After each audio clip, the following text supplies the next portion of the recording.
Guys and welcome to my channel. आमचा unexpectedly आणि unplanned आमचा आता आम्ही गणपती विसर्जन बघायला चाललेत लालबागचा. अचानकपणे आम्ही उठले तर फक्त अजून ही उठली होती की लालबागचा राजा अजून विसर्जन नाही आलं. तर पप्पा लगेच बोलले की चला जाऊया आपण. तर आम्ही लगेच ओला बुक केले नाही. आता आम्ही निघाले लालबागचा राजाचं दर्शन घ्यायला गिरगावला.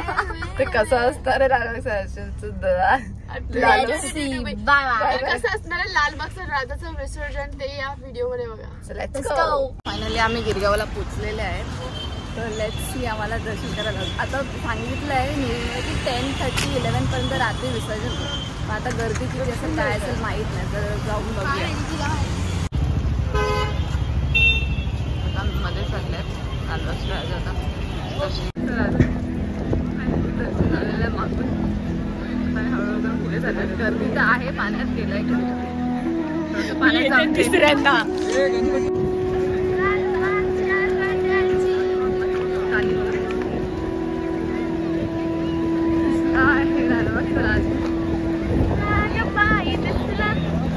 जवळून बघली तर नशिबाने कालपासून मागे लागली आहे जिज्ञासा की लालबागचा राजाला दर्शन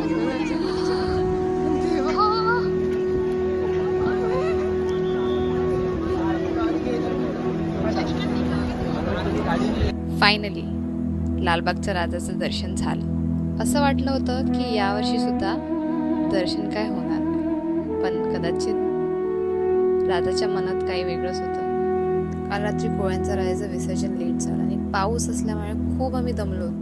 त्यामुळे आम्ही लालबागच्या राजाचं विसर्जन करायला यायचं टाळलं. पण रात्री झोपताना मनात एकच हुरहुर लागली होती की यावर्षी सुद्धा लालबागच्या राजाचं दर्शन राहून गेलं. पण सकाळी जेव्हा उठून बघितलं तो न्यूज चॅनलवरती दाखवत होते की अजून लालबागच्या राजाचं विसर्जन झालंच नाही. तेवढ्यात पप्पा बोलले जायचं का दर्शनाला. मग लगेच आम्ही तयार होऊन लगेच बाप्पाचं दर्शन घ्यायला. जेव्हा बाप्पाचं एवढ्या जवळून दर्शन घेतलं डोळ्यातून पाणी थांबतच नव्हतं. सगळ्यात बेस्ट फिलिंग होती. बोलतात ना गॉड्स प्लॅन, ते आज आम्ही खरंच एक्सपिरियन्स केलं. आणि या सगळ्यात आज एक गोष्ट समजली की देव जे ठरवतो त्याहून सुंदर काय असू शकत नाही. आपापल्या घरच्या लोकांना व्हिडिओ कॉल करून दाखवतो की ज्यांना नाही यायला मिळालं त्यांना लोक व्हिडिओ कॉल करतात. पप्पानी मला मम्मीला व्हिडिओ कॉल करून दाखवलं. मम्मीला तर यायला जमलं नाही. खूप चांगलं वाटलं. हिची पण इच्छा होती घरी बसून की लालबागचा राजा कालपासून मागे लागले होती माझ्या की जायला. सकाळी तर आम्हाला येता आलं नाही. तर अचानक आता आज आम्ही ठरवलं आणि आलेलं आहे. खरंच बेस्ट बेस्ट. एवढं जवळून आपल्याला लालबागचा राजा बघायला मिळतं. सगळं असं वाटतंय की दर्शन कोणाला करायला नाही मिळालं त्यांच्यासाठी लालबागचा राजा थांबलाय की या माझं दर्शन घ्या तुम्ही. आणि सगळे आतुरतेने बघू शकतात की आता सगळे लोक आले तिकीट करून येतात आणि दर्शन घेतात लालबागच्या राजाचं.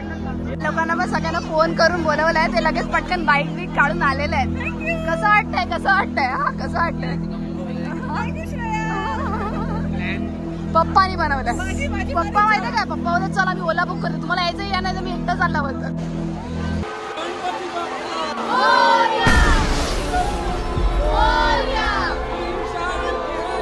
लालबागच्या राजाची शान कोणाची लालबागच्या राजाची.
इकडे इकडे बाबाचं चरण दर्शन पण आहे. बाबाची पाया पडायची का?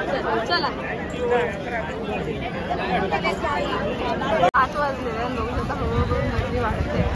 आता आम्ही ते दर्शन घेतलेलं आहे. आता आम्ही घरी जायला निघालेलं आहे.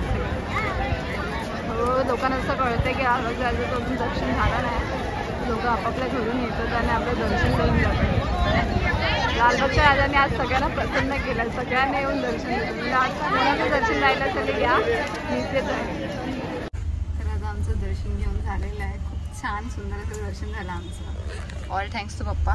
पप्पानी चांगला डिसिजन घेतलं इन्स्टंटली. पप्पामुळे बाप्पा दिसले आम्हाला.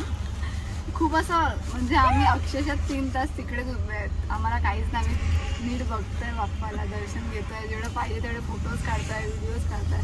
असं कधी वाटलं नव्हतं की असं लालबागचं दर्शन कधी आम्हाला करायला मिळेल आणि सगळ्यांनाच असा अनुभव करायला मिळाला. मे बी लालबागच्या राजाची इच्छा असेल की सगळ्यांना नीट दर्शन व्हावं म्हणून लालबागचा राजा अजून पण सगळ्यांना दर्शन घेत थांबले आहेत. आमचं आता निघाले आहेत कारण की अंधार पण पडलाय, पाणी पण वाढतंय. तर मी 10:30-11पर्यंत विसर्जन होईल बाप्पाचं. पण आता आम्ही निघाले आहेत. गणपती बाप्पा मोरया.